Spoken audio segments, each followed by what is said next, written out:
Assalamualaikum warahmatullahi wabarakatuh, anak-anakku semua.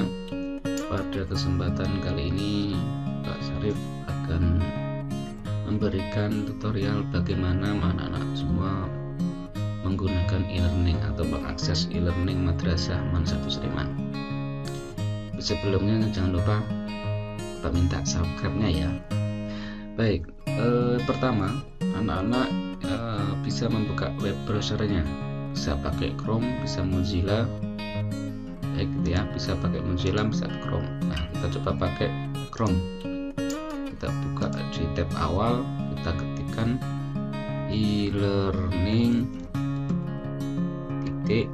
MAN 1 Sleman .sch.id seperti ini ya.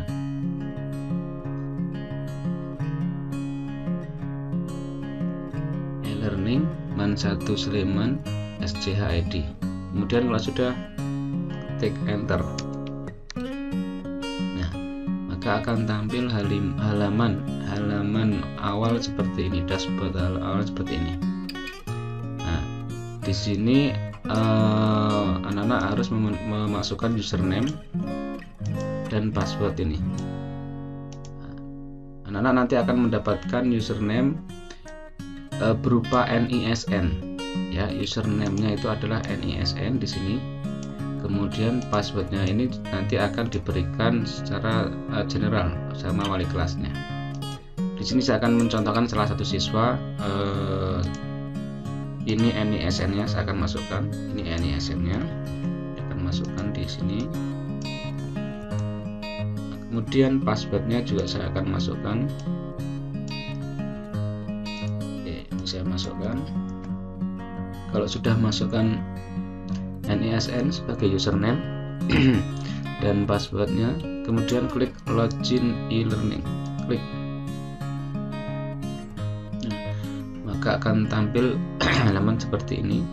Namanya Diki Suryawan, siswa MAN 1 Sleman, tahun ajaran 2020-2021 semester ganjil.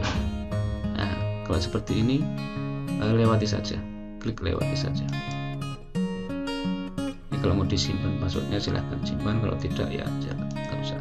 Nah, seperti ini tampilan awalnya. Nah, anak-anak semua, di sini ada forum madrasah, ada menu kelas online, ada notifikasi, ada kalender, ada tugas kelas, dan logout ya. Ini menu-menu yang anak-anak punyai nanti ketika masuk e-learning madrasah. Di sini ada nama profilnya. Kalau mau dirubah silahkan klik saja di profil Anda, nanti diklik saja. Nah, jadi silahkan kalau perlu dirubah, mau ditambah foto juga boleh di sini. Profilnya di sini nanti ada yang salah tanggal lahirnya, misalnya perboleh saja profilnya seperti di sini ya. Nah, oke. Kemudian setelah sampai di sini, anak-anak nanti langsung menuju ke kelasnya ya, ke kelas online-nya ini. Misalnya saat ini pelajarannya Pak Syarif gitu ya, itu ada di fikih, pelajaran fikih, maka menuju ke fikih 12 IPA 1. Kebetulan ini yang saya pakai adalah akunnya Diki Suryawan kelas 12 IPA 1. Klik saja. Nah, di sini. Nah, ketika ini diklik maka tampil di pelajaran 12 IPA 1. Nah, di sini. Nah, inilah tampilan kelas fikih, pelajaran fikih di kelas 12 IPA 1. Nah, di sini banyak menu-menu ya. Di sini banyak menu-menu anak semua. Di sini nanti ada standar kompetensi. Nah, ini sudah diisi oleh Bapak Ibu gurunya, bahwa nanti selama 1 semester ini anak-anak semua kompetensi dasarnya yang dituntut seperti ini misalnya ya. Ini ada 5 KD, KI-nya seperti ini. Terampilannya juga sama, ada 5 gitu ya. Nah, kemudian di sini ada KKM-nya. KKM dari fikih ini berapa misalnya? Oh, ini 78 ya. Untuk KI untuk KD 31, 32 sampai 35 itu 78. Misalnya seperti itu. Nah, nanti di sini juga ada RPP, rencana pembelajarannya menggunakan apa. Nah, ini di sini misalnya di sini contohnya pertemuan pertama itu akan di Senin 20 Juli 2020 jam kedua sampai jam keempat itu pertemuan pertama. Nah, materinya adalah itu membahas tentang konsep usul fikih ya, itu merupakan KI 3 KD 3.1. apa itu tujuan itu memahami konsep usul fikih misalnya. Nah, metodenya nanti discover learning, media pembelajarannya bisa buku internet dan lain-lain gitu. Nah, nanti anak-anak juga dapat bahan ajarnya. Gimana kalau kita mau belajar? Nah, nanti kalau guru sudah mengupload maka akan tampil di sini bahan ajarnya. Bisa berupa video, bisa berupa PDF. Karena tahun ajaran baru ini buku pelajarannya masih kemungkinan besar berupa PDF, buku yang terbaru ya, terutama pelajaran PAI dan bahasa Arab karena menggunakan kurikulum yang terbaru yaitu 183 KMA 183 2019. Nah, di sini kemudian anak-anak juga punya data siswa tergabung. Jadi anak-anak juga bisa tahu teman-temannya siapa aja yang sudah bergabung di sini, statusnya apakah dia online atau offline gitu ya. Nah, ketika anak-anak kemudian berikutnya direkap kehadiran. Nah, di sini ketika anak-anak masuk login maka otomatis anak-anak akan mendapatkan notifikasi di sini bahwa anak-anak itu hadir ya, siswa yang bersangkutan itu hadir, konfirmasi kehadiran 15 Juli pukul 4.30. Nah, ini akan terasa hadir. Kemudian ada juga rekap absensi kelas. Di sini nanti akan terekap. Oh, Diki Suryawan pertemuan pertama hadir. Kemudian nanti kalau sampai ini berlanjut, misalnya pertemuan kedua sakit, itu akan diabsen oleh gurunya ya. Nah, itu adalah menu-menu yang ada. Kemudian saya lanjutkan, yaitu kemudian itu tugas KI 3 berupa pengetahuan. Nah, di sini nanti kalau ada ibu atau bapak guru yang memberikan tugas, nah di sini ada. Nah, di sini Pak sudah share satu tugas, nah yaitu untuk menilai KI KD 3.1. Itu pertemuan pertama berupa penugasan, keterangannya silahkan pelajari bab 1.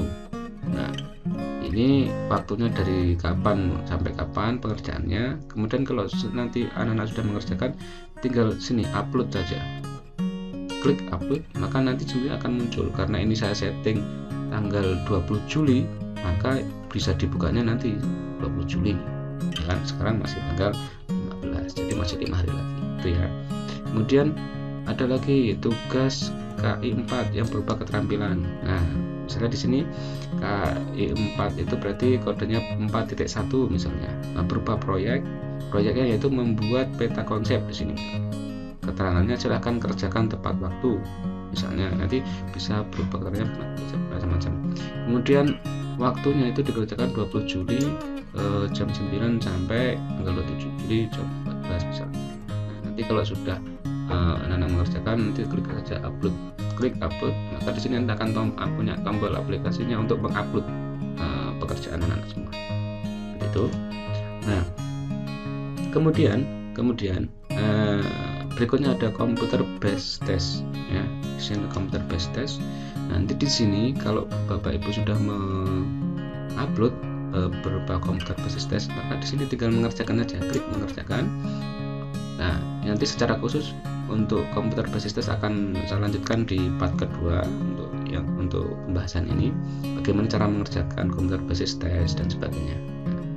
Kemudian ada menu juga rekap nilai Anda. Nah, di sini nanti ada rekapnya. Misalnya tadi si Diki ini tadi sudah mengerjakan pengetahuan, keterampilan, maka di sini akan muncul nilainya. Ya, ini muncul akan nilainya. Otomatis predikannya juga sama. Nah, di sini ada keterangan nilai akhir diambil dari bulan harian per KD, merujuk pada Jurnal Pelayanan nomor 3 tahun 2018. Nah, nanti akan ada secara otomatis ketika tugas ini sudah diupload, tugas yang di pengetahuan sudah diupload, tugas yang sudah diupload dan sudah dinilai oleh guru, maka muncul nilainya di sini. Ya, rekapan pun ada di sini. Nanti ini merupakan rekapan 4.1 nilainya 8, 42, 9, 43, 7 misalnya. Ini akan otomatis muncul di sini. Ya, dan di sini nanti akan menjumlah dengan sendiri nilai akhirnya. Pengetahuan juga sama. ini nanti juga sama ya, KI 2, KI ini nanti yang isi wali kelas ya.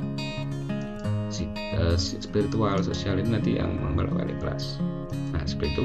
Nah yang menu terakhir yaitu kalender kelas.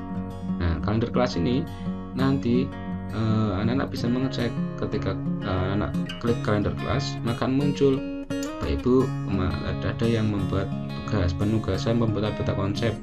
Ini di-upload tanggal 14 misalnya. Ya, ini tanggal sekian. Nah, tinggal diklik saja misalnya. Ini oke, penugasannya ada. Dan kayak ini notifnya saja ya, bawaan. Ini ada tugas di sini. Itu ya, berapa fitur. Oh, ada lagi, maaf, ini di sini ada timeline kelas. Nah, timeline kelas itu nanti ketika Bapak Ibu guru memberikan pengumuman, maka akan muncul di sini. Misalnya, selamat datang anak-anakku semua di kelas online e-learning Manado Sleman. Nah, nanti akan muncul di sini. Atau misalnya, silahkan buka bahan ajar dan pelajari pelajaran yang pertama, nanti akan muncul di sini. Seperti beranda di Facebook itu Bapak, anak-anak mesti tahu ya, lebih familiar di situ. Ini bisa juga nanti kalau mau tahu, oh ini nama kelasnya apa, terus gurunya siapa, itu ada di statistik, notifikasi dan sebagainya, nanti ada di sini. Nah, anak-anak juga bisa berkomunikasi ke sesama forum madrasah. Di sini nanti anak-anak bisa nanti ada Bapak Ibu yang chat, nanti bisa ya kirim komentar, masuk ke kelas dan sebagainya, ada di sini ya. Nah ini ada Bu Murina misalnya, hei ketemu lagi dengan Bu Mujar, mari kita bersama. Nah ini ada notifikasinya, seperti anak-anak bisa juga berkomentar, selamat datang juga Bu, misalnya seperti itu. Nah itu ya, nah itu semua beberapa fitur yang ada di e-learning Madrasah Manado Sleman. Di sini juga bisa anak-anak bisa klik tugas kelas misalnya, di sini langsung akan muncul. Nah, ini di sini ini tugas kelas berupa GPT. Secara otomatis nanti ada di sini. Nanti akan kita bahas lebih lanjut bagaimana mengerjakan tugas ujian GPT. Maka jangan lupa tetap tonton videonya. Nanti lanjut ke part 2 dan jangan lupa subscribe dan like. Terima kasih. Sekian ya. Saya akhiri. Assalamualaikum warahmatullahi wabarakatuh. Jangan lupa nanti kalau mau login tinggal klik dan login saja. Seperti ini ya. Kalau masih belum bisa login lagi, otomatis akan kembali ke seperti awal seperti ini. Seperti ya. Assalamualaikum warahmatullahi wabarakatuh.